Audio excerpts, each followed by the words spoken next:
Сыктывкаре прошел 12-й съезд писателей Республики Коми. О литературной жизни республики мнение председателя Союза писателей Республики Коми Елены Козловой. Здравствуйте, Елена Васильевна. Здравствуйте.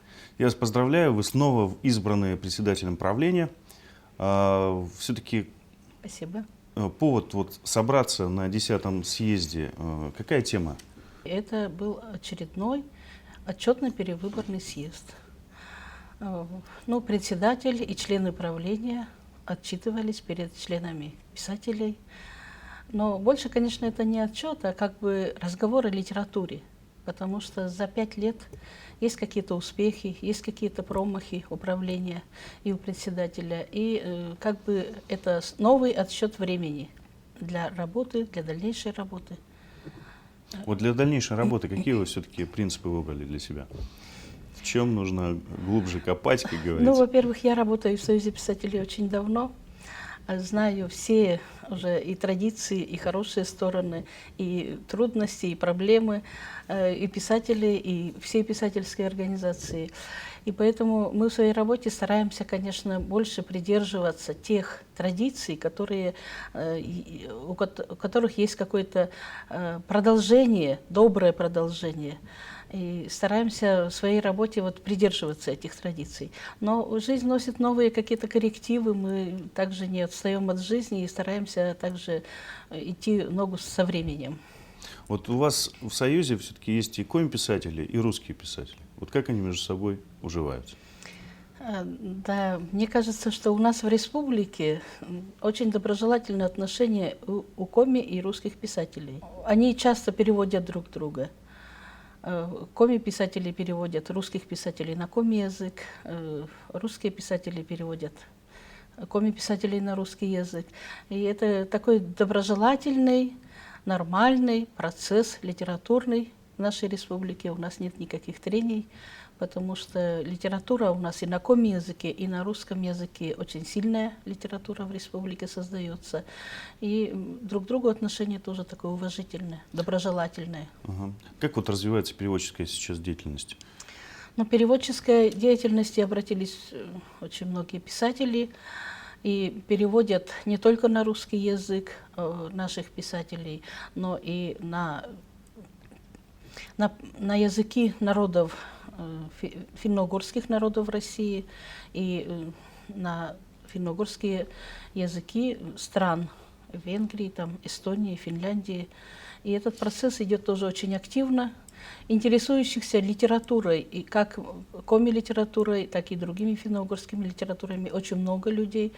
И я думаю, что это вообще перспективная работа. Скажите, труды наших писателей можно увидеть, почитать не только в Республике Коми, я так понимаю, да?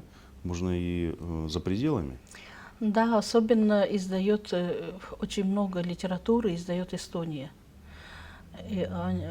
Арво Валтон, известный писатель Арво Валтон, издал несколько, не то что произведений, несколько книг коми-авторов на эстонском языке.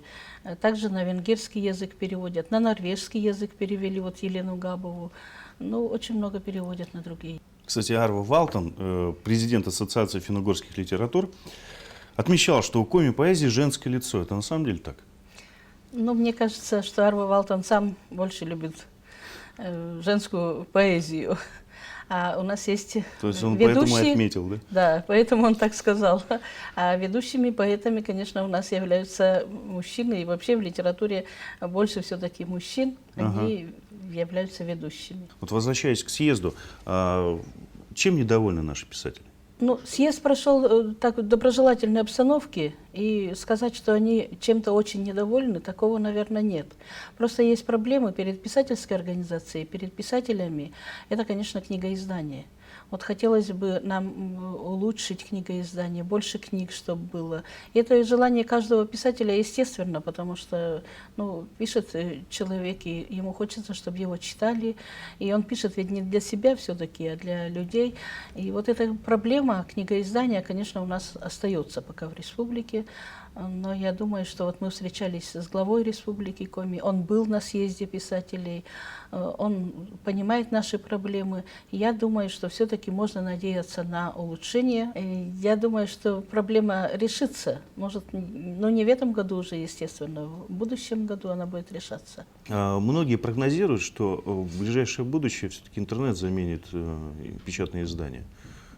Как вы считаете, в этом есть развитие, особенно коми-литературы? Но я думаю, что отставать от жизни не надо, и интернетом надо пользоваться, и электронную библиотеку надо создавать. Но это долгий процесс, а я думаю, что интернет никогда не заменит книгу, потому что почитать и быть наедине с книгой, это, мне кажется, очень большое счастье. Вот наши писатели, коми-писатели, они часто прибегают к помощи интернета, издают свои работы. Их можно почитать в интернете? Наверное, нет. Это только еще начальный этап. И очень многие сейчас организации, в принципе, готовы уже создавать такую электронную библиотеку, и они обращаются к писателям. Я думаю, что этот процесс пойдет. Но вот я повторяю, что книга — это важнее и для писателя, и для читателя. Елена Васильевна, спасибо за интересную точку зрения. Всех благ. Таково мнение о литературной жизни республики председателя Союза писателей Республики Коми Елены Козловой.